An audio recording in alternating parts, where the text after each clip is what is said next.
Semifinal in Weissenhaus 2025 between Magnus Carlsen and Vincent Keymer. In the previous game, Vincent was able to secure a win against the world's #1. However, right now it's the rematch, and Vincent would need a draw in order to go through to the finals of the tournament. So, Vincent is playing for a draw. Magnus needs to win this game if he wants to have a chance for tie breaks. Let's begin. This is freestyle chess. The pieces are randomly mixed up,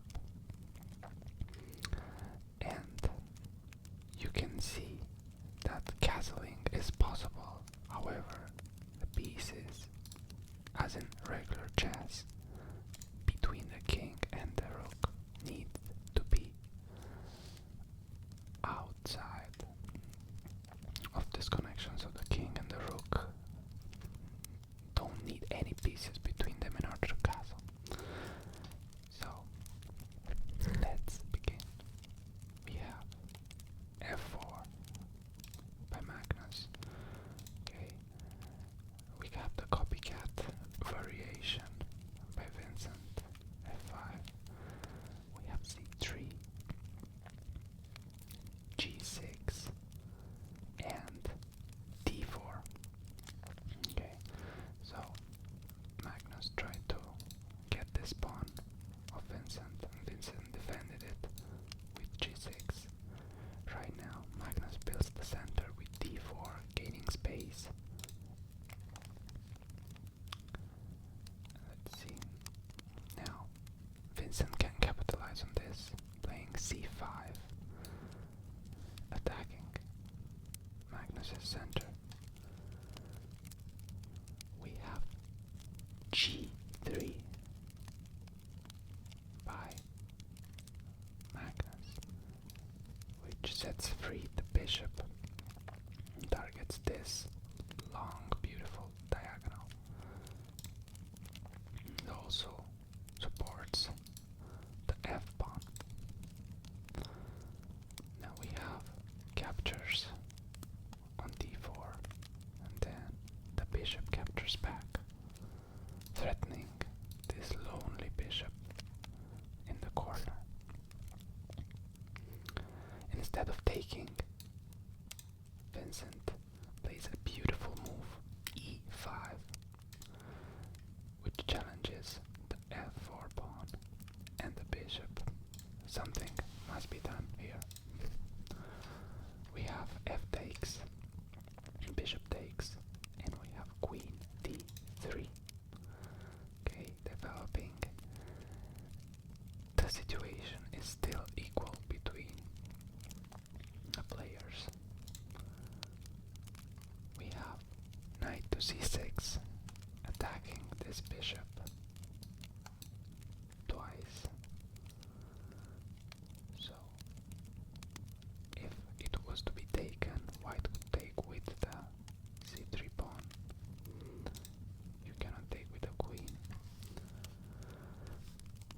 We have bishop to c5 by Magnus, getting out of these types of problems that Vincent puts him in. We have f4 by Vincent, advancing the pawn, trying to destabilize the position. Knight to f2, bringing this knight to the center. Then we have queen to c7, probably making room for the castling of Vincent's king. We have g captures on g4, and instead of taking, is a beautiful move. Knight to a6. And if you were to take,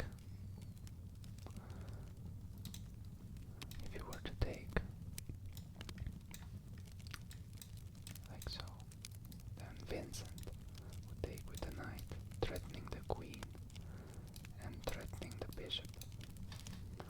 So Vincent is not actually losing a piece here.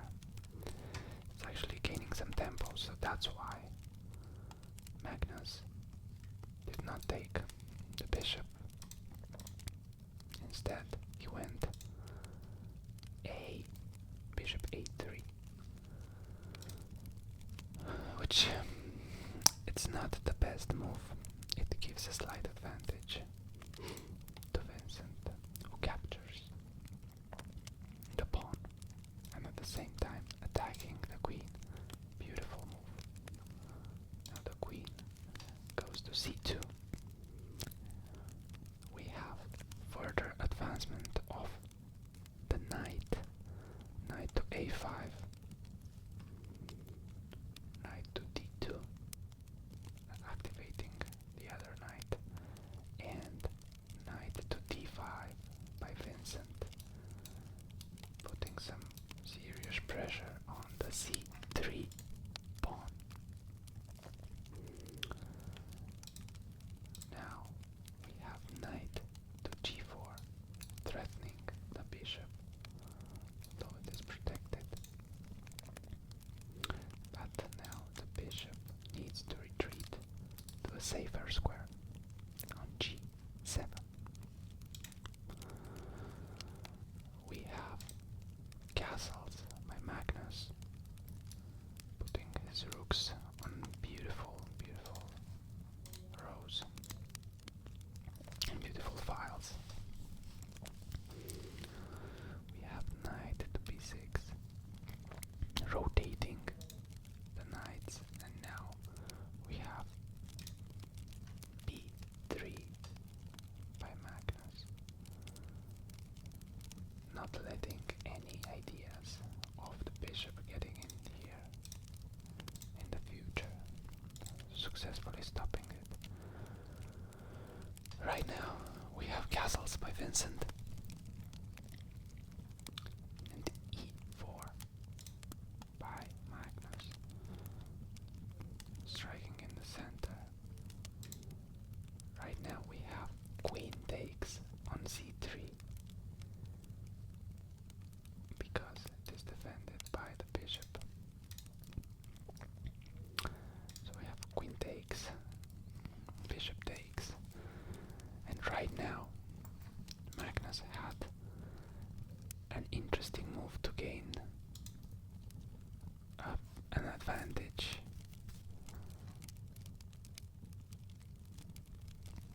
After e5. So right now Vincent played d5. Okay, so the normal move would be to do the en passant, which Magnus did in the game. Okay, he en passant. But the move would have been king to c2. Okay, so I'm not gonna even ask you to pause to see this move because it is a weird move. Okay, king to c2, and let me tell you what the idea is.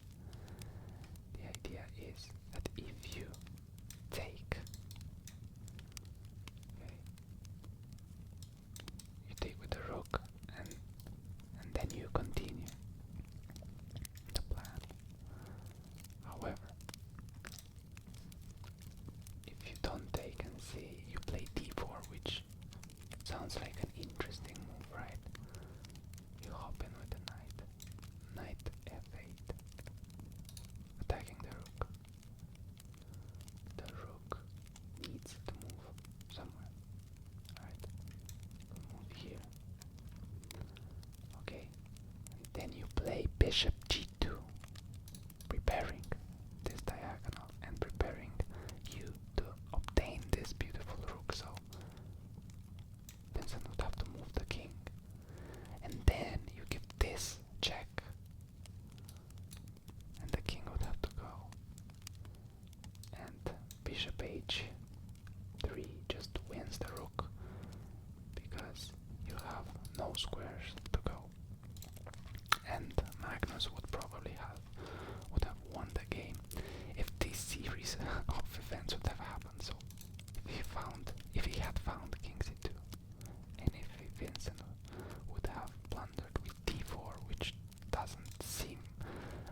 force the clans. Such a bad move, but it is. So, what happened in the game is that Magnus took en passant. We had bishop e6, attacking the knight. We have Magnus protecting the knight with the rook to g1. Vincent applying some serious pressure on Magnus's position. However, this move is susceptible to threats, so knight to h6, attacking the bishop on f5. Beautiful move. Now Vincent decided to rotate his knights. This knight wasn't doing much on this square. And Magnus took the bishop, separating Vincent's pawns. Now, Magnus is offering a trade of knights, which Vincent gladly accepts. Remember, Vincent is looking to get a draw out of this, because this way he would win and he would be able to go to the final of the Weissenhaus tournament freestyle chess. So we have rook e2 by Vincent, attacking two pawns at the same time. Rook g2 defends them both. So Vincent exchanges the rooks in order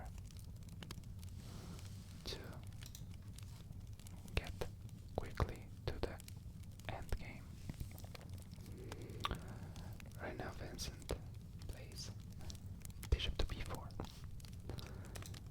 offering an exchange of bishops, which Magnus accepts.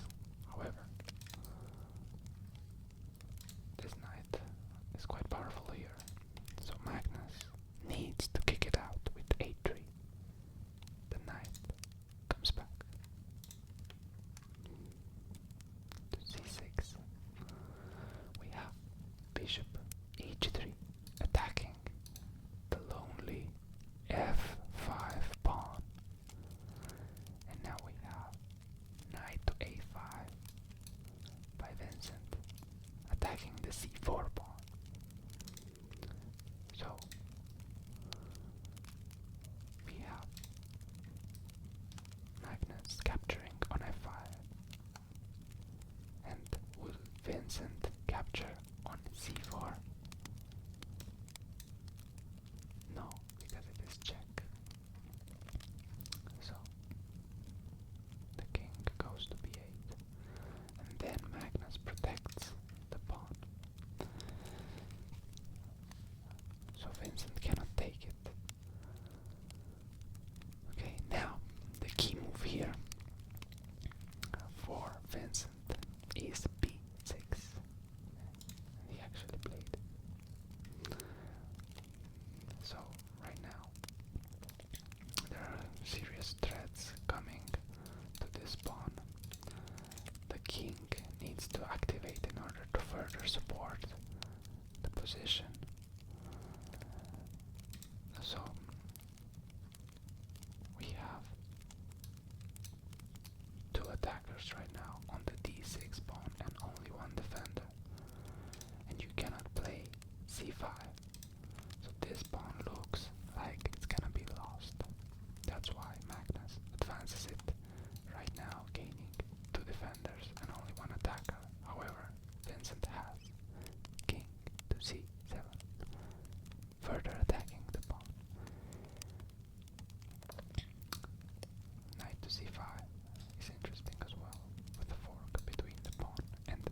invasion of the knight to f6, threatening the rook on h7. The rook simply moves and attacks the knight. We have king to e5, protecting the knight. And right now we have further protection of the pawn on c4, avoiding any other ideas with b5, rook to c8, putting pressure on this pawn. So bishop f1 is an interesting move. Right now we have a5 by Vincent, advancing its pawns, and we have check by Magnus, rook e7, king goes to d4, trying to threaten this pawn in the future. Magnus threatens Vincent's knight, which goes here and attacks the pawn. Right now, Magnus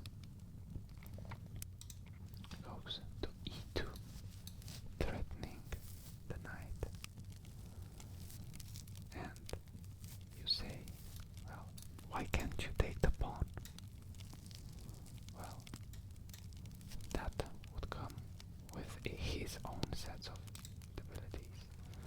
Taking the pawn would actually make Magnus be able to take the other pawn, and the position is